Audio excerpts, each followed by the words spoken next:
This is unbelievable. President Bola Ahmed Tinubu don't win them again. Oh my God. CCT boy.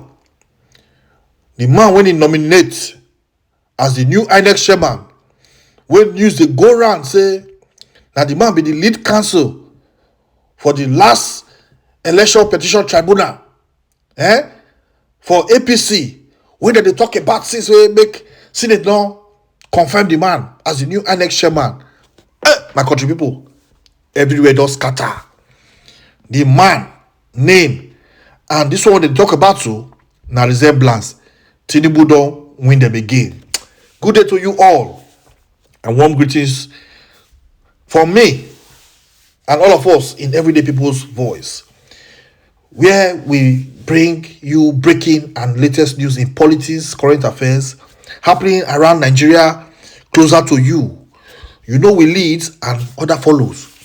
My country people, this video when I want watch so make una watch and reach the end though. I don't want you say, I don't watch and finish. Why you not should play the video? Make una watch the video.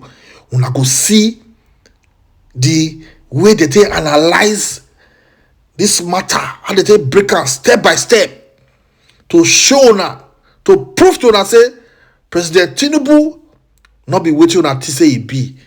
This man, this new INEC chairman when he appoint so, the man na scholar and the man not get hand for any former election trial. The news circulating right now in Nigeria is that the person that has been nominated as the chairman of INEC, okay, the person that is awaiting screening by the Senate, Professor Joash Ojo Amopiton. The news that is circulating after the publication of his name is that he was the lead counsel for the APC in the 2023 election petition that was filed by Atiku Abubakar at the Supreme Court against Bola Ahmed Tinubu. So the reason for making this video is, was this man the lead counsel? Is that story that is circulating against this man, is that story correct? Okay, we need to look at that, because if truly he was the lead counsel for the APC in the just concluded election at the Supreme Court, okay, it queries his integrity, his ability to be able to stand firm and then decide against a party he had represented at that level. So the question is it true that Professor Amopiton was the lead counsel of the APC at the Supreme Court in the matter that was filed by Atiku Abubakar against Bola Ahmed Tinubu? Now recall that a lot of matters had gone to the Supreme Court, okay, Obi's own, PDP's own, Atiku's own, and the Supreme Court in its wisdom decided to consolidate those matters and come up with one elaborate judgment. That judgment was 446 pages, okay. Now the judgment of the Supreme Court in issue has been published by Law Pavilion. This is an electronic platform.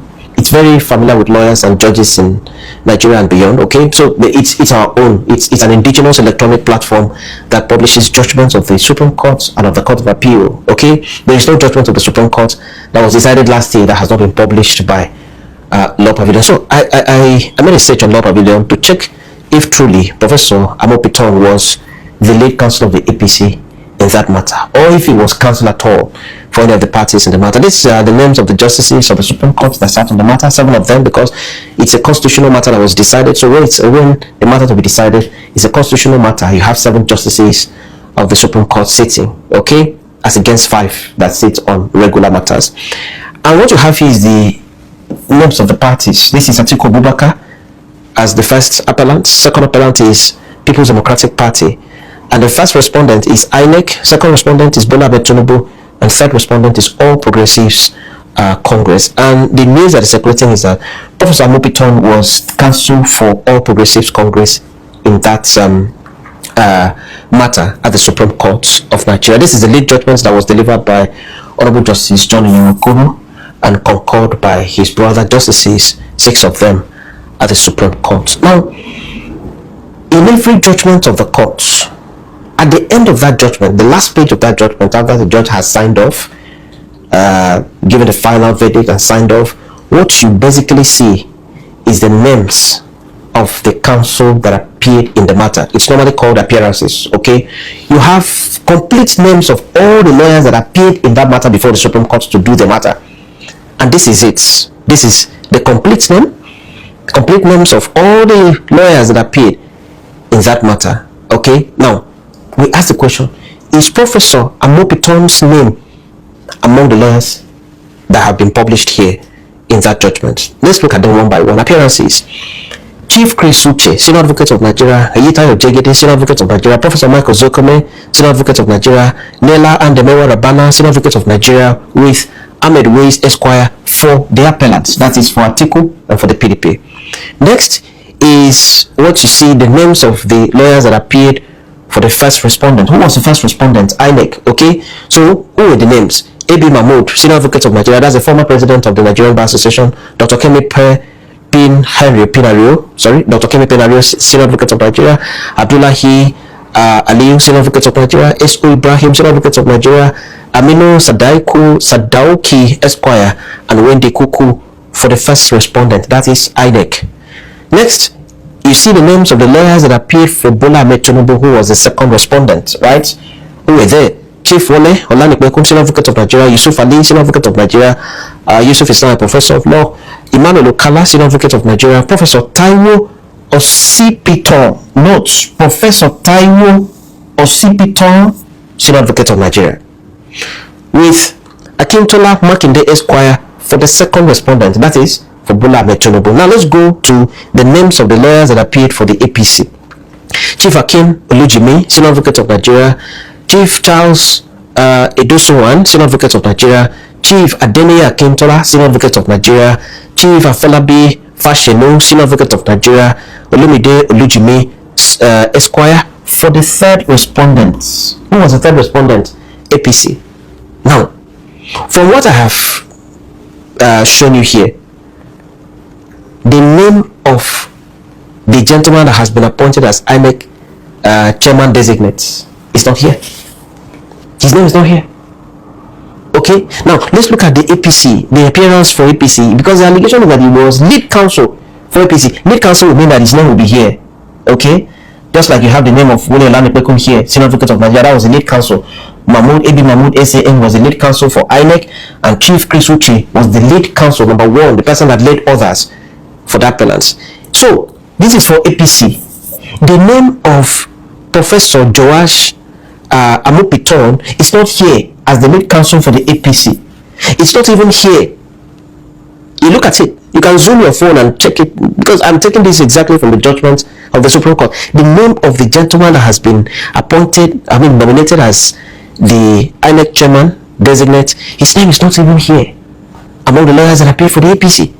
Okay, now let's even check if his name is here among the lawyers that appeared for other parties. His name is not there among the lawyers that appeared for Atiku and PDP. His name is not there among the lawyers that appeared for INEC. His name is not also there among the lawyers that appeared for APC. So where is the story coming from? You can see clearly that Professor Joash Amopiton SAN was not among the lawyers that appeared for the APC at the Supreme Court. There is also no evidence that he was the lead counsel for the APC. Lead counsel means the most senior advocate in that team. He couldn't have been the lead counsel when Chief Olujimi is there. It's like ranking in the military. If you are lieutenant colonel, you cannot lead a general. You cannot. Akin Olujimi, Chief Wole Olanipekun, A.B. Mahmood, Chief Chris Uche, these are generals in the legal profession. Okay, they're very senior advocates. So the name of the designate is not here. It's not here. The mistake that the carriers of that news are making is this man. They are mistaking this man, because look at the name of this man. The man's name is Professor Taiwo Osipiton, Senior Advocate of Nigeria. Incidentally, Taiwo Osipiton is a senior advocate and is also a professor. So the persons that are carrying this news are mistaking this man as being the person that appeared for Bola Ahmed Tinubu. See the man's name here, Professor Taiwo Osipiton, Senior Advocate of Nigeria. This man is different from the man that has been nominated by the president for the top job in INEC. It's different. He's a distinguished professor, a trained at home and trained abroad, a lecturer in the University of Lagos, where he was promoted to the rank of professor of public law, in 1998. He's not a new professor, long-standing professor, and also senior advocate. He became a senior advocate in 2002. He's a publisher of one of the law reports that we read, law reports of the Supreme Court of Nigeria. So the name is not the same. These are two different persons. If you look at the faces are different. Right? This is the man that has been nominated by the president for the top job. He's a professor. He's also a senior advocate. The man here, Osupiton, is also a professor of law and a senior advocate. So the person that is making the circulation of the news is obviously mistaking this one for this one. Because both of them are professors of law, both of them are senior advocates of Nigeria, and their names almost sound the same, similar. Osipito, and the other one is Amopito. But you see, it's a bad culture to circulate bad news. And this culture is growing so fast in this country, where people just circulate bad news, and in the news that is circulated, the Senate is being asked not to confirm this man, not to screen him and confirm him because of conflict of interest. That would have been valid petition to the Senate if truly this man was the lead counsel or one of the lawyers that appeared for the APC at the Supreme Court. But his name is not there. So it's bad culture for us to, for anybody to circulate the news that is not correct. So it's clear, very clear, that this man was not there. The person circulating the news, or the people circulating the news, obviously mistook this man to be this man, but there was no mistaking that. Their faces are different, their names are different. Okay, this one is Taiwo, the other one is Joash, this one is Osipito, this one is Amopito. So there was no need making that mix up. As it is now, if there is no other petition, there is no reason why the Senate should not screen him. Even if there is a petition, there is still need for the Senate to screen him and then take a decision about the petition. But as for the petition that has to do with his being the lead counsel for the APC, that petition is false. That story is false and should be disregarded. And please, countrymen and women, let's not do this to people. Tomorrow you can also be appointed for a top job. How will you feel if bad news is being circulated against you? Let it be that you are contending with information that is true and you are going to defend that, but not when you are being accused of something that you never did. This is not what we are known for as a country, and I think this should be checked moving forward. Many thanks for watching.